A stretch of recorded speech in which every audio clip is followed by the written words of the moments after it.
This world was built around saintesses. They were women blessed by Yaldobo, the god who stood above every nation. Their prayers became miracles. Their miracles became magic. Their magic became law, wealth, war, healing, and faith. A land with many saintesses became powerful. A land without them became weak. Kings bowed to them. Armies protected them. Churches worshipped them. Common people feared them and praised them at the same time. The Saintess bloodline had one rule that never changed. A saintess only gave birth to daughters. For centuries, no son had ever been born from a saintess. Because of that, the Saintess village became sacred. It was the place where the pure line began. It was ruled by women who believed they carried the will of God inside their bodies. Saren ruled that village. She was old, feared, and obeyed. Her words were treated as law. To the village, purity mattered more than mercy. Order mattered more than truth. A child who broke that order could not be allowed to exist. That was why the room fell silent when Orline gave birth. The child in her arms was not a girl, he was a boy. He had black hair like his mother. His eyes were red, like fresh blood. His body was small and weak, but the moment he cried, the prayer lamps in the room shook. A faint light moved across his skin and vanished before most people understood what they had seen. Saren understood enough. A boy born from a saintess was impossible. If the village accepted him, their sacred history would crack. If the world learned of him, every power built on saintess blood would ask the same question. Why had God allowed a son to be born? Saren chose the easiest answer. The child was a curse. She ordered the baby killed. She ordered Orline silenced too. To her, the mother who gave birth to him had already stained the village. Saber refused. At that time, Saber was still one of the strongest saintesses alive. She was not gentle, but she knew the weight of saintess law. Killing a saintess was the greatest sin. Killing a newborn child was worse than fear. Saren did not care. The old chief only cared that the village remained clean.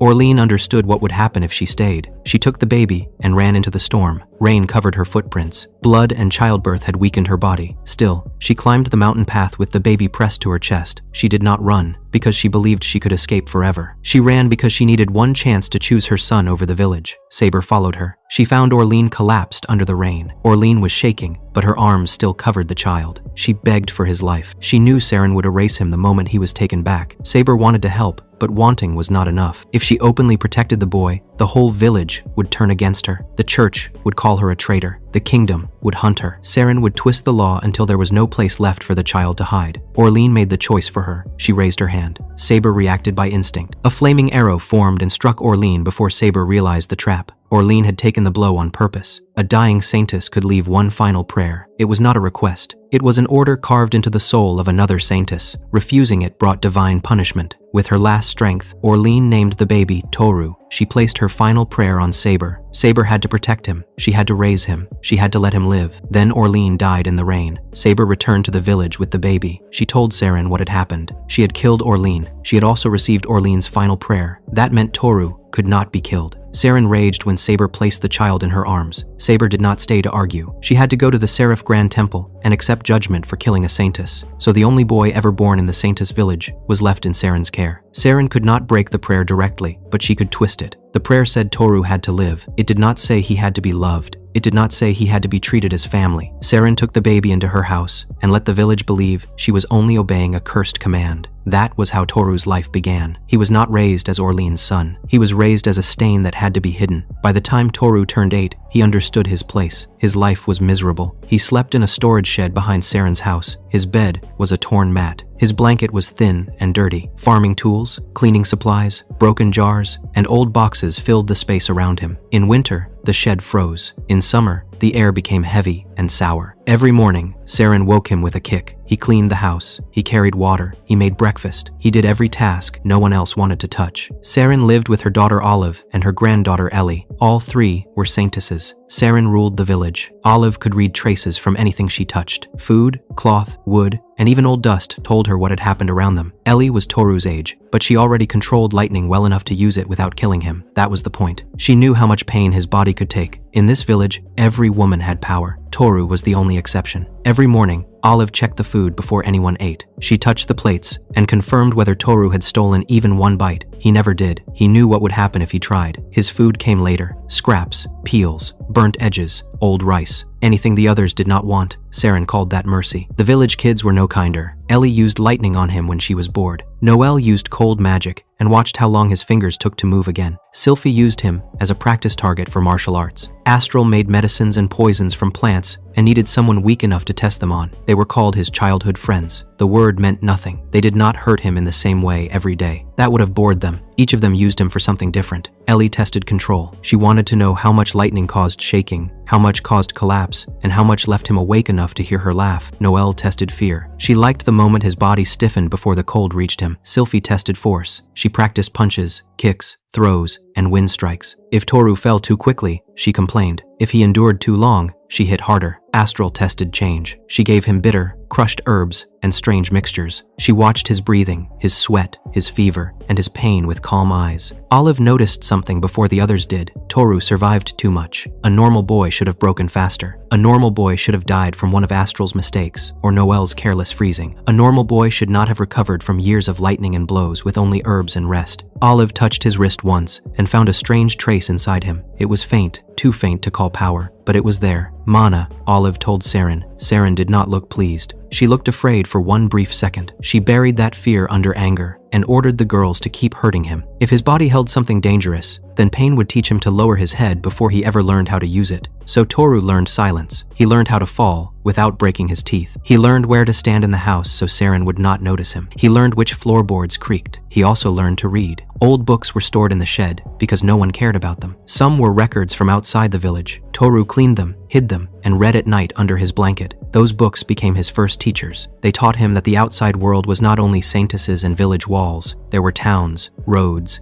guilds, armies, kingdoms, and mines. The word mines stayed with him. One old book had a picture of men working underground. They carried tools. They were covered in dirt. Their faces were tired, but they stood shoulder to shoulder. They ate together. They worked together. Toru stared at that picture longer than any prayer book. He did not dream of becoming a hero. He wanted a mine. He wanted hard work, real food, and a place where other men stood beside him. He wanted older men to teach him rough skills. He wanted friends who did not smile when he was hurt. It was a small dream. For Toru, it was everything. The forest near the village became his only safe place. Saintesses rarely entered it. They had magic for healing, so herbs had little value to them. Toru had no healer, so he learned the forest by need. He knew where the spring was. He knew which plants helped wounds and which ones numbed pain. One day, after another punishment, he reached the spring and treated himself as usual. He crushed herbs into paste. He wrapped his arm. He washed dirt from his face. He stared into the water and saw a tired boy looking back. He was 8 years old. His eyes already looked older. That was when Saber appeared behind him. She no longer looked like the sacred saintess from the village stories. Scars across her arms and legs, and an eye patch over one eye. Her body looked shaped by battle, not prayer. She looked at the herbs first, then she looked at his wounds. She understood enough without asking many questions. Saber had returned from imprisonment. The village feared her name but did not welcome her back. She had killed a saintess. She had survived the Grand Temple's judgment. She had come back carrying guilt, anger, and an old promise. She told Toru that he needed power, not someday. But now, he had 7 years until adulthood. At 15, he would leave the village. Until then, she would train him in secret. He would not train like a saintess. He would train like someone who had to survive saintesses. Toru did not trust her at first. No adult had ever helped him without wanting something. No saintess had ever looked at him and seen a person. Saber did not speak gently enough to make him feel safe. That helped more than kindness would have. She did not pretend his life was fine. She did not tell him to endure for the village. She asked what he felt toward the girls who hurt him. Toru had buried the answer for years because anger was dangerous. Anger made his eyes lift. Anger made his hands shake. But in the forest, with Saber watching him, the buried answer finally rose. Hatred. Saber accepted that answer. Her rule was simple. If someone hit him once, he had to return twice as much when the time came. He had to do it because people who only endured forever were turned into tools. Toru accepted her training. The next day, he returned to the forest after chores. Saber was waiting near the spring. She treated his injuries with rough hands. She packed herbs into cuts, wrapped cloth tight, and made every bandage look messy enough to avoid suspicion. Saren would notice clean treatment. She would not notice pain hidden under dirt. After that, Saber gave him some food. Toru ate too quickly. Tears came before he could stop them. Saber did not mock him. She let him eat and told him the truth of his birth. Orline was his mother. She had been a saintess. She had loved him from the moment he was born. Saren had called him a curse because he was a boy born from a bloodline that had never produced sons. Orline had died protecting him. A final prayer had forced the village to keep him alive. Saber did not tell him everything. She did not tell him that her own attack had ended Orline's life. She did not tell him how many times she had replayed that night in prison. That part of her feared Toru would hate her if he learned the full truth.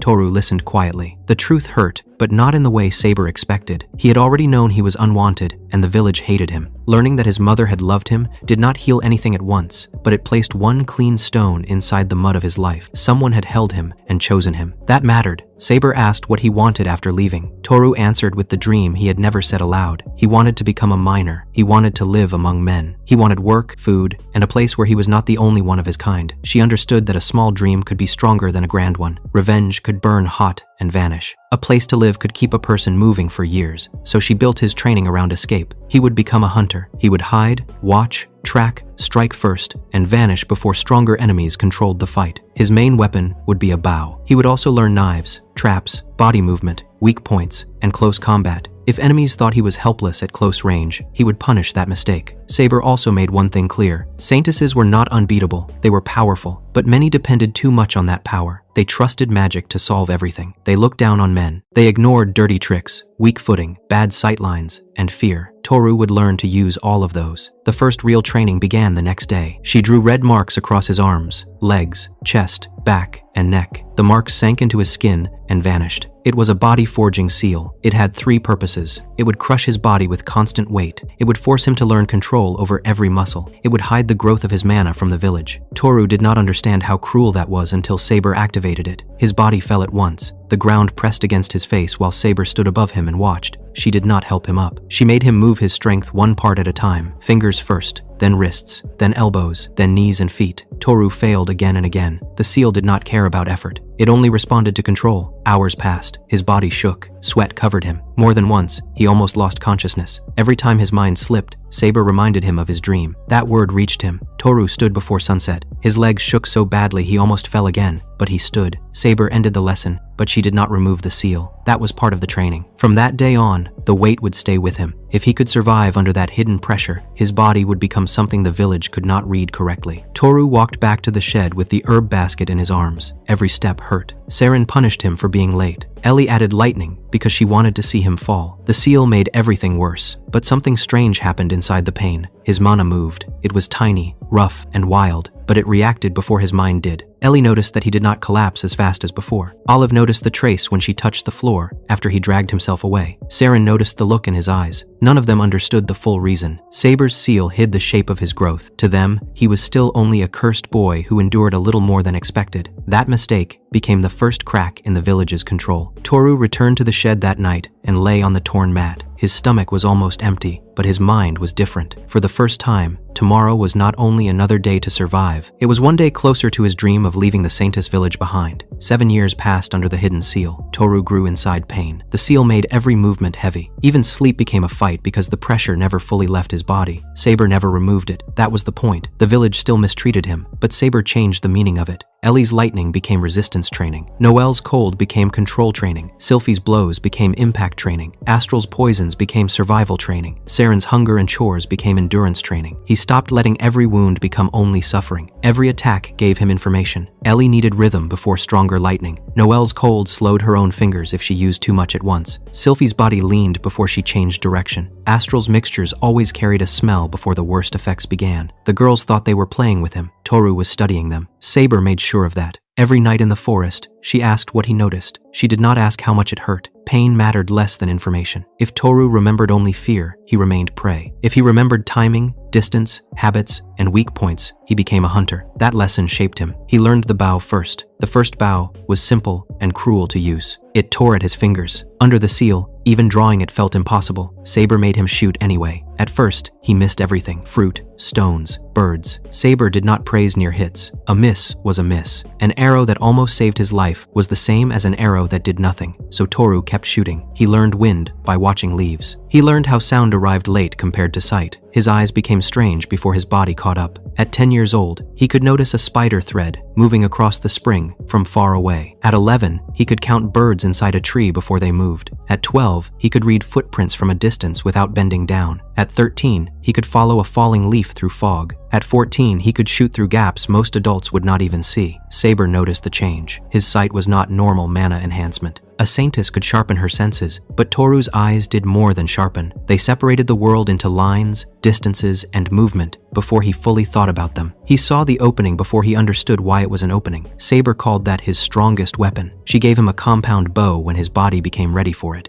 It was heavier than a normal bow, but its pulleys let him draw more force than his size should allow. Later, she rebuilt it into a stranger weapon. It could fold into a rod. Hidden blades could lock near his wrists. The bow was no longer only for distance. Toru also learned knives. That training was uglier. Saber taught him where bodies failed: neck, jaw, eyes, arteries. A person who wanted to live had to know when to run, when to hide, and when to end the fight before pride ruined everything. Toru hid an anatomy book under the shed floor. At night, he studied bodies by weak candlelight. He learned bones, organs, nerves, and blood paths. He imagined Ellie, Noelle, Sylphie, and Astral in those diagrams, and hated himself for feeling both fear and relief. He wanted revenge. He also wanted to leave. Saber never let one erase the other. She reminded him that his dream was not the village. His dream was beyond it. A hunter who turned around too soon could be trapped by old anger. He had to escape first. He could settle debts later if they stood in his way. Toru kept the mining dream in his mind. The picture from the old book became worn from being touched too many times. The men working inside it did not know him. Still, they became the shape of freedom. He imagined reaching them. He imagined someone older teaching him how to hold a pickaxe properly. He imagined eating at a rough table with people who looked like him. He imagined sleeping in a bunk without fearing the door. That dream kept him human. The village noticed his changes, but not all at once. Saren saw that his back straightened faster after being hit. Ellie saw that her lightning no longer dropped him as easily. Noelle saw that he no longer trembled before the cold touched him. Sylphie saw his guard becoming cleaner. Astral saw his body rejecting poisons faster. Olive saw the most. Her trace-reading magic told her that Toru's mana was moving in circles now. It no longer sparked like a sick flame. It flowed through him with purpose. But each time she tried to read deeper, something heavy blocked her: the seal. Olive could not see it clearly. Saber had hidden it under rough magic and years of injury. To Olive, it looked like natural damage from abuse. That made her hesitate. Saren wanted him broken before he understood himself. Olive suggested a different path. They should let him grow a little longer. If his mana became useful, the village could study it. If his body became stronger, the village could use him for harder labor. If he developed false hope, crushing it later would teach him his true place forever. Saren accepted that plan. His childhood friends accepted it for their own reasons. That was their mistake. Toru did not know the full plan, but he felt the change. Their cruelty became sharper and more observant. They were not only hurting him anymore, they were measuring him. Saber understood before he did. She changed his training again. From then on, he learned to lie with his body. He had to look weaker than he was. He had to stumble one step later than needed. He had to hide clear eyes behind lowered lashes. That was harder than fighting. Saber called it survival. A hunter did not show every fang before the trap closed. At 15, Toru no longer looked like the boy in the shed. Poor food kept him lean, but not weak. His hands had scars from bowstrings and knives. His eyes had become calm in a way that made the girls uneasy. The coming-of-age ceremony approached. Every Saintess girl who turned 15 that year would stand before the village, the church, and the Saintess kingdom. If chosen, they could leave the village with honor. They could join the faith, serve the kingdom, or rise into a greater life. Ellie, Noelle, Sylphie, and Astral cared deeply about it. New cloth arrived. Jewelry traders came. Tailors worked late. The village became busy, bright, and restless. Toru heard almost nothing directly. He learned by watching. Merchants brought more guards than usual. The temple floors were cleaned twice a day. Saren spoke to visiting messengers behind closed doors. Some names appeared again and again. Rosa, of the Saintess faith, Seraph, of the Alexandros Saintess kingdom, and Yaldobo. The last name changed the whole village. God himself would descend for the ceremony. The girls became almost feverish with excitement. To them, Yaldobo was the only man above all women. He was not treated like the men in the outside world. He was worshipped as the father of Saintesses and the source of their place in history. Toru felt sick each time he heard it. Men were tools, workers, soldiers, or breeding stock in many lands. But Yaldobo stood above them all because he had given women power. Toru did not know what to feel about a god like that. 5 days before the ceremony, Noelle found him near the forest path. She was dressed in fine clothes for fitting. Her hair was arranged neatly. Her smile was soft enough to fool someone who did not know her. She touched his arm and released cold. It was meant to be casual, a small cruelty hidden under a greeting. Toru's body resisted too well. The ice spread, but his mana moved fast. For one short moment, his eyes changed. He looked at her and saw the opening: neck, jaw, knee, throat, distance. He could kill her. The thought was clear enough to frighten him. Noelle saw it. Her smile disappeared. She grabbed his throat and lifted him with cold magic. The air around his neck froze. His back hit a tree hard enough to force gasp into his mouth. She understood at last that his mind had changed. She told him the village had known about his training. They had watched because it amused them. They had believed his effort meant nothing beside a true saintess. They wanted him to reach the edge of hope before proving the gap could never close. She also revealed Saren's decision. After the ceremony, Toru would no longer belong only to Saren's house. He would belong to the whole village. Any saintess could order him. Any home could use him. His life would become labor without end. The forest would be taken from him. His privacy would end. His dream would be crushed before he stepped outside the village. Noelle left after that. Sylphie crossed his path later and made the truth worse. She did not threaten him with secrecy. She spoke openly because she believed he could do nothing. Even weaker saintesses, in her mind, stood above him. Toru returned to the shed with one number fixed in his head: 5 days. Saber listened without surprise. She had expected the village to move once the ceremony came close. The village had allowed Toru to grow because it believed growth without freedom was still control. It planned to harvest his strength like any other tool, so Saber gave him the final test. He did not need to defeat her. He had to land one hit. The test began 3 days before the ceremony. Saber stood near the spring. His bow, arrows, knives, and gear lay nearby. She carried no weapon. That made her more dangerous, not less. Toru attacked without warning. He threw the herb basket first to block sight. He reached for the bow and changed it into rod form instead of shooting. He threw an arrow by hand toward her face. He closed from the side. He released the rod mid-swing and used his leg as the real strike. Saber avoided each layer. She moved as if she had read the fight before it began. Toru changed distance. He used stones, one high, one angled toward a tree. He forced her eyes to track short paths and false rebounds. The stones struck bark, roots, and rock, turning the space around her into delayed lines of attack. Saber avoided them too. She stepped forward and pressed him. Toru retreated. His breathing grew rough. His face showed frustration. Saber saw the shape of weakness and advanced one more step. That was when the real attack landed. A pebble dropped onto her shoulder. It had been thrown high at the start, before the basket, before the rod. It had spent the whole fight outside attention, falling slowly into the one place Toru had guided her to stand. The hit was small. It was still a hit. Saber accepted the result. Toru had passed. She named his gift clearly after that: Hawkeye. It was not only a sharp sight, it was a battle sight. He could turn a whole field into a map if he had enough time to look. Saber warned him not to mistake that for victory over Saintesses. He still lacked raw power. Against strong Saintesses, he had to win before they understood the fight. If he stood in front of them and traded blows, he would die. Toru accepted it. He had never wanted a fair fight. Saber also noticed something else during the test. When Toru focused on her, his mana did not only sharpen his sight, it brushed against her life as if measuring something inside her. It was faint, but real. For 1 second, Saber felt as if his power had looked at her and judged whether she could be changed. She hid her reaction. She knew more about the god Yaldobo's plans than she had ever told Toru. The ceremony day arrived. Saren locked Toru inside the shed from the outside. She ordered him to stay hidden until the ceremony ended. The village could not let guests see him. A cursed boy would stain the sacred day. Toru had already packed. He owned almost nothing. A few old books, spare clothes, his worn mining picture, some herbs, a knife Saber had given him in secret. He tore apart the old sleeping mat and wrapped everything inside. He waited.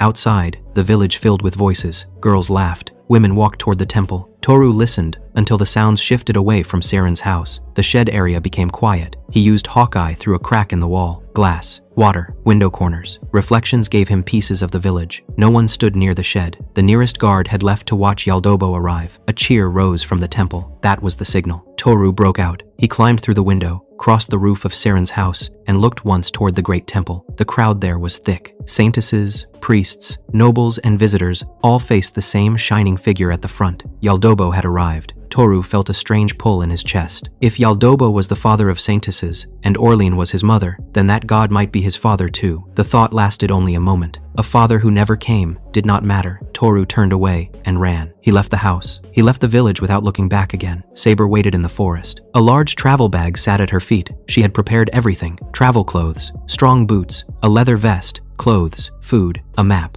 a new compound bow made from orichalcum alloy, a quiver filled with arrows, notes for special arrowheads he could have made later. She also gave him money, platinum coins, more money than Toru had ever imagined holding. Saber warned him to hide it well, exchange it carefully, and never let greedier people smell wealth on him. The outside world had more men, but it also had thieves, slavers, nobles, and fools with sharp knives. Toru memorized the map. He would leave through the forest, follow it north to Yanu's, and move from there toward the mining regions. The route was not safe, but it avoided normal Saintess patrols. Before he left, Toru asked why Saber had done all of this. She did not give the full truth. She only admitted that if he learned everything one day, he might see her as an enemy. Toru did not understand. He still thanked her. He held out his hand because that was how men in books greeted each other. Saber ignored it. She pulled him close, held him tightly, and kissed his forehead. Her arms were rough, but they shook slightly. It was the first warm embrace Toru could remember receiving from someone who knew the truth of him. She removed the seal. The change hit him at once. For 7 years, his body had lived under a mountain. The mountain vanished. His limbs became light. His breath opened. His mana surged through him. This was his true body. Saber had not only trained him, she had held him back, so no one could measure what he was becoming. Toru lowered his head to her. He owed her too much to speak cleanly. He thanked her with everything he had. Saber sent him away before either of them weakened. Toru ran. He moved faster than he had ever moved in his life. Every step carried him away from the village and toward the old dream. He ran until the trees began to thin and sunlight appeared ahead. While Toru escaped, the ceremony reached its center. The great temple was full. The new 15-year-old saintesses stood in fine clothes. Nobles and visiting saintesses watched from their places. Yaldobo stood above them all. He looked gentle. That made his words more dangerous. He praised the saintesses for growing strong. He acknowledged their faith, their history, and their service. The temple nearly broke from joy. To be seen by him was enough to make some girls cry. Then he changed the future. He declared that he would stop increasing the saintesses' power without limit. The temple froze. Yaldobo explained that a world ruled only by gifts from God would never mature. People had turned miracles into hierarchy. They had turned blessing into ownership. They had used his power to decide who mattered and who did not. He would not keep feeding that system blindly. Saintesses would still be born, but he would no longer let the number and strength rise without judgment. Part of that authority had already been given away. It had been given to Orlean's son, Toru. Yaldobo named the skill placed in him Saintess Appointment. It was not a simple creation skill. It was authority. It could raise someone into a saintess through Toru's will, bond, and judgment. It could decide what kind of miracle took shape. It could create saintesses outside the old village, outside the church, and outside the kingdom's control. The temple lost its breath. The village saintesses understood first, the cursed child. The boy hidden in Saren's shed, the one they had beaten, starved, and mocked. He carried a divine authority that could change the world. Rosa, the high priestess of the Saintess faith, stepped forward and used the cursed name from the old reports. Yaldobo's face changed. For the first time, the temple saw anger in God's eyes. He understood too late that Toru had not been protected. Orlean's son had been kept alive, but not saved. Yaldobo tried to sense him. Toru was already gone. That silence frightened the temple more than shouting would have. The ceremony ended in disorder. Saren rushed back to the shed. It was empty. Olive touched the bedding and read the traces. Toru had packed before the ceremony. He had watched the village empty. He had escaped the moment Yaldobo arrived. He had gone through the forest. Saren's rage filled the house, but fear sat beneath it. Toru was no longer only a hated boy. He was power. He was value. He was a weapon the village had failed to control. If the Saintess kingdom gained him, it could shape future saintesses. If the church gained him, it could restore authority over the world. If enemies gained him, the whole Saintess order could crack. If Toru kept himself free, he could choose women outside their control. That was the worst answer of all. Rosa moved faster than Saren. She declared that Toru's escape was not a village matter anymore. Every Saintess had a duty to find him. Every church branch, village network, and kingdom agent had to listen for his name. Whoever captured him and delivered him safely would receive one great wish from the Saintess faith. The order spread before sunset. At first, the announcement called it protection. Many saintesses heard it as a hunt. Ellie, Noelle, Sylphie, and Astral gathered after the failed ceremony. None of them had been chosen by the church or kingdom that day. Yaldobo's reveal had swallowed their moment. Their pride had been ignored because Toru existed. That made their thoughts twist. Sylphie wanted to beat him down again and prove his growth meant nothing. Astral wanted his body studied. A boy with mana, poison resistance, and divine authority was too rare to waste. Noelle wanted him locked somewhere cold and private, where no one else could take him and no one could hear him. Ellie wanted him back because she had always believed he belonged to her. Their direction became the same. They would chase him. Olive gave them the route after reading the traces. Toru had gone north. Yanu's was the most likely first town. Saber's name never appeared in the trace clearly, but Olive felt an old heat around the escape path and understood enough to be careful. Saren ordered others ahead through transfer magic. The village had lost him once. It would not wait wait politely for him to disappear again. Toru knew none of this. He only knew the road ahead. By late afternoon, he reached the vagabond road. It was narrow, dark, and half hidden under old trees. Saber had warned him that it was used by people who disliked official roads. That meant criminals, smugglers, slavers, and anyone else who wanted to travel without questions. To Toru, it still felt beautiful. It was outside the village. He walked for hours with the map in one hand and freedom beating in his chest. The forest was thick, but no wall stood behind him. For the first time, hunger came from travel instead of punishment.